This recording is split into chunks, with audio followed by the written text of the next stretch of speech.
ঢাকা-খুলনা মহাসড়কের সালথা অংশের উত্তর চণ্ডীবর্দী বাসস্ট্যান্ড এলাকায় চাকা ফেটে দুই ট্রাকের মুখোমুখি সংঘর্ষের ঘটনা ঘটেছে। বৃহস্পতিবার রাত 10টার দিকে এ দুর্ঘটনা ঘটে। জানা যায়, গোপালগঞ্জ থেকে ছেড়ে আসা একটি রাসায়নিক ভর্তি ট্রাক ওই এলাকায় পৌঁছালে হঠাৎ সামনের চাকা ফেটে যায়।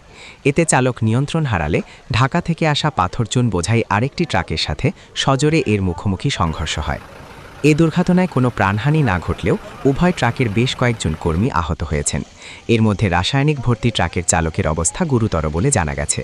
দুর্ঘটনার পরপরই স্থানীয়রা দ্রুত উদ্ধার কাজ শুরু করেন এবং আহতদের পার্শ্ববর্তী মুকসুদপুর উপজেলা স্বাস্থ্য কমপ্লেক্সে ভর্তি করেন। বর্তমানে সেখানে তাদের চিকিৎসা চলছে।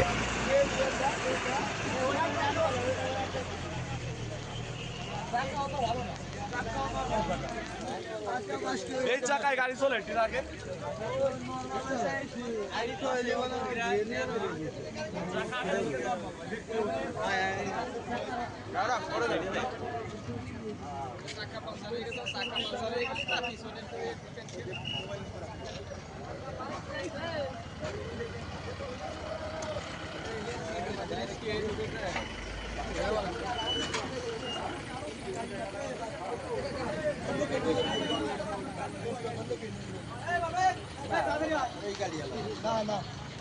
এই শাওন আয়